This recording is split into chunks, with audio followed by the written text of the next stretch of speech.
What's up? So yeah, I'm back, and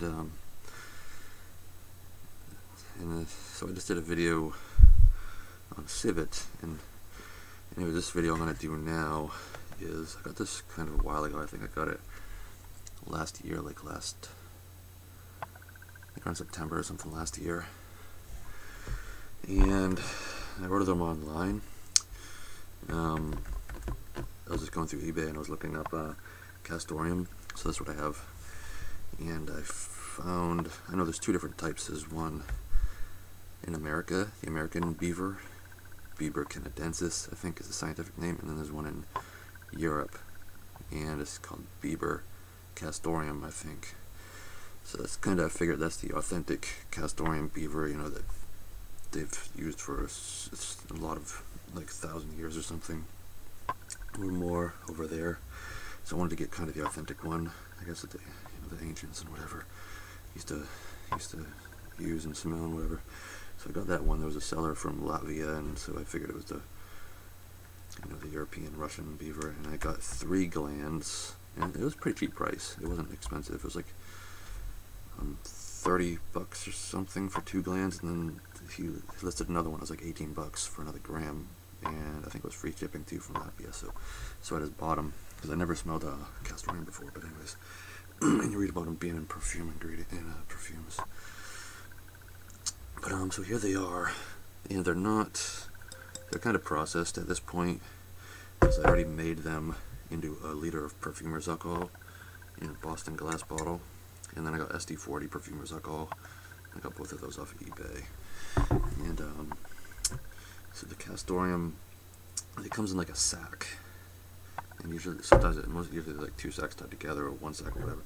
But anyways, I can kind of show you I kept them in here for a while till what I did was I took the sack and opened up a piece of paper. I had the sack on another piece of paper, and I cut it open with a razor, spread it inside out, and then washed my hands and all that stuff to be clean, and I just scraped out the inside resin material, because that's like that's what the Castoreum is. But besides that, the entire glands smell just like it.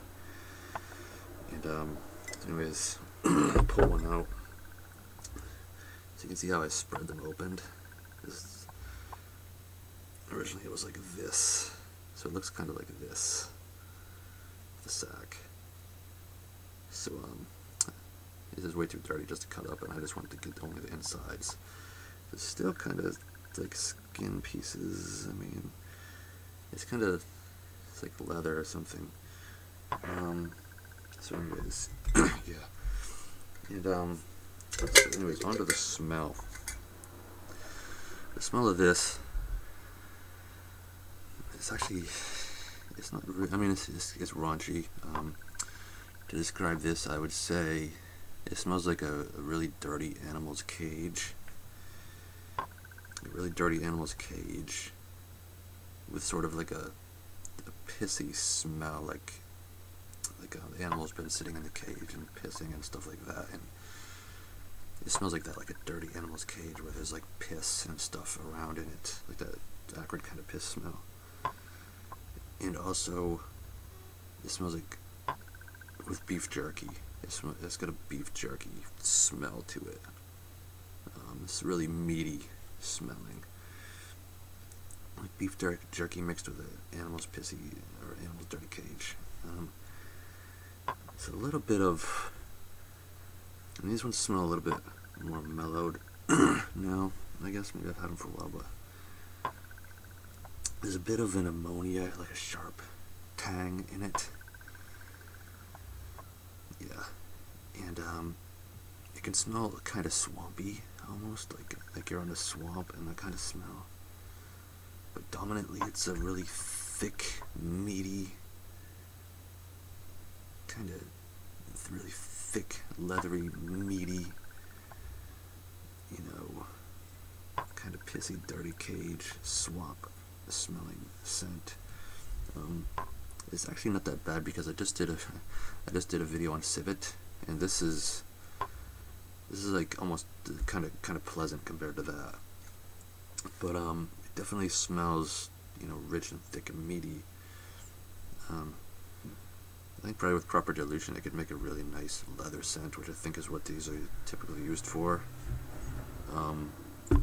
So anyways, here's the bottle too. And you can kind of, I'll show you kind of, if you can see what the color turns into. It's hard to tell unless you put it up to a light.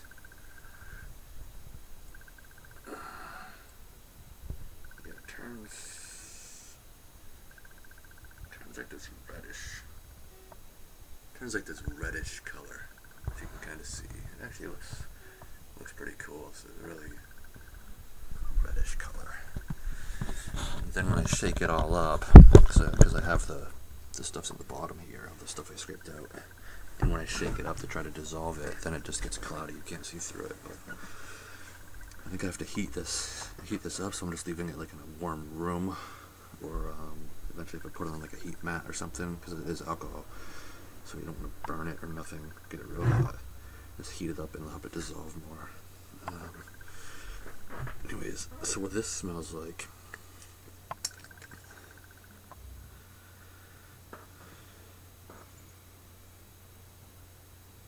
It actually smells. I mean, it doesn't really smell that bad. But yeah, it smells the same as that. It smells a little bit clearer though in this, maybe because I haven't shaken it around, so I'm just smelling the stuff coming off the alcohol off the top. It's got that same exact smell. It's almost an ammonia type of smell with a beef jerky type of smell. A little bit rough, kind of dank, like a smelly swamp. Definitely dirty cage smell with beef jerky. So yeah, it's actually, I don't know, it's actually not that bad. And I'm not sure how many grams I had. I had about 100 grams of the glands, and then I think the sacks, I weighed them, and they're like 20 or 30 grams. So this is probably about 5%, maybe 5 to 8% or 7%, probably around 5% tincture, based on weight.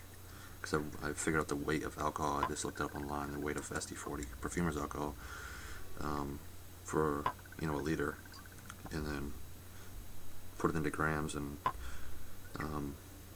transfer it into grams, and then divided by the Castoreum, it comes up to like maybe like 5 or 6% or something. So anyways, yeah, it's pretty strong, but I actually put that on a little piece of paper. I put a little drop on a piece of paper, and it has that same smell, but then it dries down, and it just smells kind of, it doesn't smell bad. It smells thick, leathery. It has, I mean, it smells kind of the same way, but primarily it's got that leathery kind of scent, which I think is what this is going for. So anyways, that's the Castoreum. Let me just smell that civet one more time to compare it.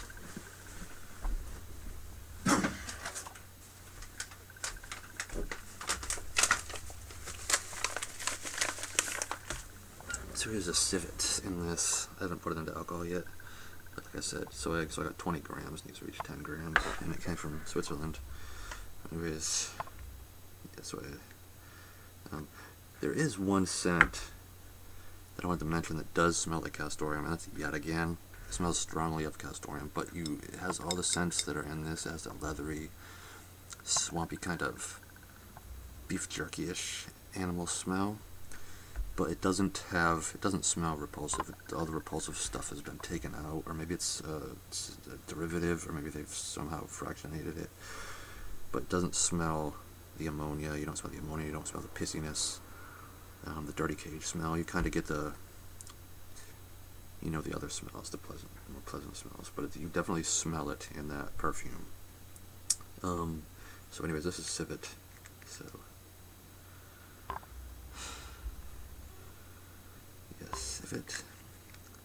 Civet smells like shit. Shit mixed with cheese. It's not. I mean, I did the video on that, so you could watch it. Shit mixed with cheese. Yeah. And the Castoreum. Yeah, pissy dirty cage with beef jerky. But so they're both kind of raunchy. This one's probably the more raunchy because it smells like shit. The other one, even though it's is sharp and repulsive. It's kind of less so. But anyway, so I'm just going to dilute those. I haven't smelled a perfume that smells like anything that I smell with a civet. Like I have Caron on now, and apparently that's supposed to have civet, but I don't smell any civet in this. Interesting thing though is if I wear this and then I wake up the next day and I kind of breathe on my wrist and smell, it does have a kind of crappy, bad, breathy type of scent to it. Maybe that's what the civet is. But yeah. Anyways, so that was Castoreum. So enjoy. See you later.